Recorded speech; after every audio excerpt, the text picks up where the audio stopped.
Definition ಅನ್ನೋದು ಯಾರು publish ಮಾಡೋದು ಅಂತಂದರೆ ಲಯನಲ್ ರಾಬಿನ್ಸ್ ಅನ್ನೋರು ಫಸ್ಟ್ ಹೇಳಿದಂಥ ಡೆಫಿನಿಷನ್ ಇದು. ಅವ್ರ ಬುಕ್ ಯಾವುದು ಅಂತಂದರೆ the nature and significance of economic science ಅನ್ನೋದು ಅವ್ರ ಬುಕ್ಕು. ಯಾವ ಇಯರಲ್ಲಿ ಪಬ್ಲಿಷ್ ಆಯಿತು ಅಂದರೆ 1932 ಇಯರಲ್ಲಿ ಇದು ಪಬ್ಲಿಷ್ ಆಯಿತು.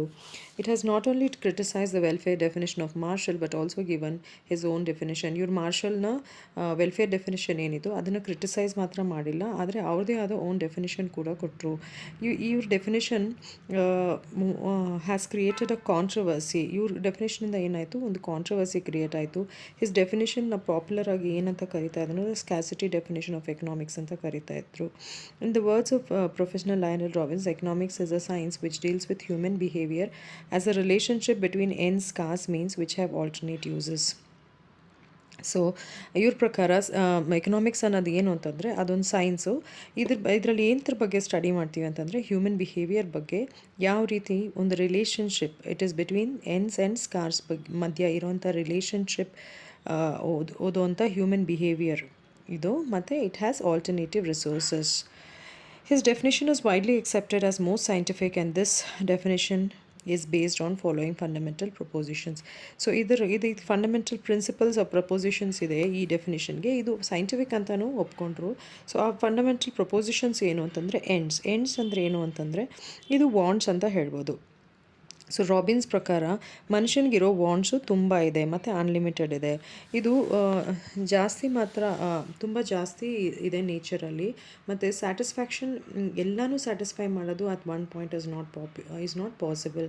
ಸೊ ಅನ್ಲಿಮಿಟೆಡ್ ವಾಂಟ್ಸ್ ಇರೋದ್ರಿಂದ ದೇರ್ ಪ್ರಾಬ್ಲಮ್ ಆಫ್ ಚಾಯ್ಸ್ ಬರೋ ಸಾಧ್ಯತೆ ಇದೆ. Okay, because there is unlimited wants problems ಬರೋ ಸಾಧ್ಯತೆ ಇದೆ. ಯಾಕೆಂತಂದರೆ we cannot satisfy all our wants. We must choose between more urgent and less urgent wants. So ನಾವೆಲ್ಲ ವಾಂಟ್ಸ್ನೂ satisfy ಮಾಡೋಕ್ಕಾಗಲ್ಲ. ಇದರಲ್ಲಿ ನಾವು ಮೋರ್ ಅರ್ಜೆಂಟ್ ಮತ್ತು ಲೆಸ್ ಅರ್ಜೆಂಟ್ ವಾಂಟ್ಸ್ನ ನೋಡಬೇಕಾಗತ್ತೆ. ಸ್ಕ್ಯಾರ್ಸ್ ಅಂತಂದರೆ ನಮ್ಮ ವಾಂಟ್ಸ್ ಅನ್ಲಿಮಿಟೆಡ್ ಆಗಿರೋದ್ರಿಂದ ಈ ವಾಂಟ್ಸ್ನ ಸ್ಯಾಟಿಸ್ಫೈ ಮಾಡೋದಕ್ಕೆ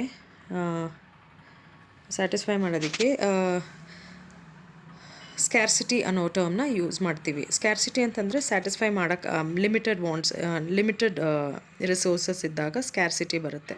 ಓಕೆ, ಸೊ ಡಿಮ್ಯಾಂಡ್ ಇರುತ್ತೆ ಮತ್ತು there be limited supply. In relationship to human demand, the resources are very limited. The scarcity means to have led to many economic problems. So ನಮ್ಮಲ್ಲಿರೋ economic problems ಎಲ್ಲ ಯಾವುದರಿಂದ ಅಂತಂದರೆ scarcity ಅಂತ ಹೇಳ್ಬೋದು. So ಎನ್ಸ್ and ಸ್ಕ್ಯಾರ್ಸ್ ಅನ್ನೋದು ತುಂಬ ಇಂಪಾರ್ಟೆಂಟ್ ಟರ್ಮ್ ಆಗುತ್ತೆ ಇನ್ scarcity definition. ಮತ್ತು ಇದಕ್ಕಾದ alternative resources. Although the resources are scarce, they are capable of being put to alternative uses. Resources scarce ಆಗಿದ್ದರೂ ಅದನ್ನು ಆಲ್ಟರ್ನೇಟಿವ್ ಯೂಸಸ್ಗೆ ಹಾಕಲಾಗಿದೆ. That is a particular resource can be employed in different uses. If the scarce means are capable of being put in a single use, then no economic problem would have arisen. The alternative applicability of means again created the problem of choice. So ಇದಕ್ಕೆ alternative choice ಕೂಡ ಇರುತ್ತೆ. Okay, alternative uses ಕೂಡ ಇರುತ್ತೆ. Okay, ಒಂದು ರಿಸೋರ್ಸ್ನ different ಒಂದು scarce ಅಂತಂದರೆ if there is scarcity, if it is being put in a single use, ಯಾವುದೇ ಎಕನಾಮಿಕ್ ಪ್ರಾಬ್ಲಮ್ ಅರೈಸ್ ಆಗಲ್ಲ. ಸೊ ಆಲ್ಟರ್ನೇಟಿವ್ ಅಪ್ಲಿಕೇಬಿಲಿಟಿ ಇರೋದ್ರಿಂದ there is a problem of choice ಅಂತ. ಸೊ ಪ್ರಾಬ್ಲಮ್ ಆಫ್ ಚಾಯ್ಸ್ ಏನು ಅಂತಂದರೆ human wants unlimited ಅದರಿಂದ means problem of choice ಬರುತ್ತೆ. So ಒಂದು ಮನುಷ್ಯ he has to choose between different things as different sources of particular resource. So ಇದೆಲ್ಲ ಇದರಲ್ಲಿರೋಂಥ terms. Okay, so ಈ ಡೆಫಿನೇಷನ್ನ ಯಾರ್ಯಾರು ಸಪೋರ್ಟ್ ಮಾಡಿದ್ರು ಅಂತಂದರೆ George Stigler, Eric Roll, A.P. Lerner, Wicksteed ಇವರೆಲ್ಲ ಸಪೋರ್ಟ್ ಮಾಡಿದ್ರು. ಜಾರ್ಜ್ ಸ್ಟಿಗ್ಲರ್ ಕೂಡ ಇದ್ರ ಬಗ್ಗೆ ಒಪೈನ್ ಮಾಡಿದ್ರು ಅಂತ ಬರಿಬೋದು.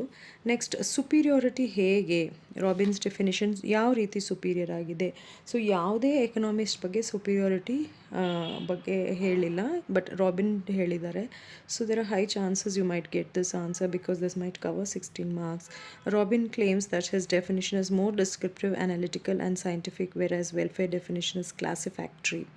ವೆಲ್ಫೇರ್ ಡೆಫಿನಿಷನ್ ಜಸ್ಟ್ ಕ್ಲಾಸಿಫೈ ಮಾಡುತ್ತೆ, ಆದರೆ ನನ್ನ ಡೆಫಿನೇಷನ್ನು ಡಿಸ್ಕ್ರಿಪ್ಟಿವ್ ಆಗಿದೆ, ಅನಲಿಟಿಕಲ್ ಆಗಿದೆ ಮತ್ತು ಸೈಂಟಿಫಿಕ್ ಆಗಿದೆ ಅಂತ ರಾಬಿನ್ ಹೇಳ್ತಾರೆ. ರಾಬಿನ್ ಡೆಫಿನಿಷನ್ ಏನಾಗುತ್ತೆ, it covers both material and non material aspects. So robin definition ಏನಿದೆ ಇದು ಮಟೀರಿಯಲ್ ಮತ್ತು ನಾನ್ ಮಟೀರಿಯಲ್ ಆಸ್ಪೆಕ್ಟ್ಸ್ನ ಕವರ್ ಮಾಡುತ್ತೆ. Robin threats economics as human science and thereby widens the scope. So robin ಏನು ಹೇಳ್ತಾರೆ ಅಂತಂದರೆ ಎಕನಾಮಿಕ್ಸ್ನ ಹ್ಯೂಮನ್ ಸೈಡಿಂದ ನೋಡ್ತೀವಿ ಅಂತ. Okay, robin treats economics as human science and thereby widens its scope. So Robbins consider economic as pure science. So human science ಅಂತ consider ಮಾಡ್ತಾರೆ, pure science ಅಂತ consider ಮಾಡ್ತಾರೆ. And it is only to use of scarce resource and it is neutral as regards to ends. Robbins' definition is the basis of economic problem and it is emphasis in distribution and use of scarce resources. So superiority of Robbins' definition ಅಂತಂದರೆ ಇದೆಲ್ಲ. Next criticism ಏನು ಅಂತಂದರೆ it lakhs human touch. His definition is abstract and colourless. ಅಂದರೆ ಇದಕ್ಕೆ abstract ಇದೆ. So scarcity ಡೆಫಿನಿಷನ್ಗೂ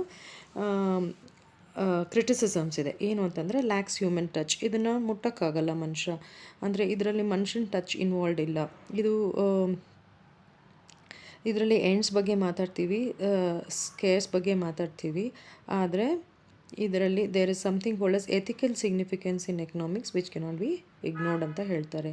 ನ್ಯಾರೋಸ್ down the scope. So ಇವ್ರ ಡೆಫಿನಿಷನಲ್ಲಿ scope narrow down ಆಗಿಬಿಡುತ್ತೆ ಅನ್ನೋದನ್ನ ಬಿಲೀವ್ ಮಾಡ್ತಾರೆ. Ignores the economic problems. So ನಮ್ಮಲ್ಲಿ ಎಕನಾಮಿಕ್ ಪ್ರಾಬ್ಲಮ್ಸ್, ಪಾವರ್ಟಿ, ಅನ್ಎಂಪ್ಲಾಯ್ಮೆಂಟ್ ಏನಿದೆ ಅದನ್ನೆಲ್ಲ ಇಗ್ನೋರ್ ಮಾಡುತ್ತೆ. ಮಾರ್ಷಲ್ ಇನ್ಫ್ಲೂಯೆನ್ಸ್ ಏನಂತಂದರೆ ಸಮ್ ಕ್ರಿಟಿಕ್ಸ್ ಥ್ರೂ ರಾಬಿನ್ ಸಿವಿಲಲ್ಲಿ criticise and Marshall's definition. So ಯಾರು ಲಯನಲ್ ರಾಬಿನ್ಸು ಇದನ್ನು ಕ್ರಿಟಿಸೈಸ್ ಮಾಡಿದ್ರು. Okay, ethical consideration to take door back entry. It ignores the growth concept. So ಇಲ್ಲಿ Robbins ಏನಂತಂದರೆ ನಾನು ಗ್ರೋತ್ ಬಗ್ಗೆ ಮಾತಾಡಿದ್ದೀನಿ, ಈ ಕಾನ್ಸೆಪ್ಟ್ ನಾನೇ ಇವ್ರು ಇಗ್ನೋರ್ ಮಾಡಿಬಿಟ್ಟಿದ್ದಾರೆ ಅನ್ನೋ ರೀತಿಲಿ ಹೇಳಿದರು. ಸೊ ಕೆಲವೊಂದು ಸತಿ ಅಬೆಂಡೆನ್ಸಿಂದನೂ ಪ್ರಾಬ್ಲಮ್ಸ್ ಕ್ರಿಯೇಟ್ ಆಗ್ಬೋದು. For example population. ಸೊ ಈ ಡೆಫಿನಿಷನ್ನ ಅಬ್ಸ್ಟ್ರಾಕ್ಟ್ ಅಂತ ಹೇಳಿದ್ರು, ಸ್ಟ್ಯಾಟಿಕ್ ಅಂತ ಹೇಳಿದ್ರು. So Lionel Robbins did not agree. Okay, so ಆದರೂ ಈ ಸ್ಕ್ಯಾರ್ಸಿಟಿ ಡೆಫಿನಿಷನ್ ಅನ್ನೋದು ಕಾಂಪ್ರಿಹೆನ್ಸಿವ್ ಆ್ಯಂಡ್ ಕ್ರಿಟಿಕಲ್ ಅಂತ ನಾವು ಹೇಳ್ಬೋದು.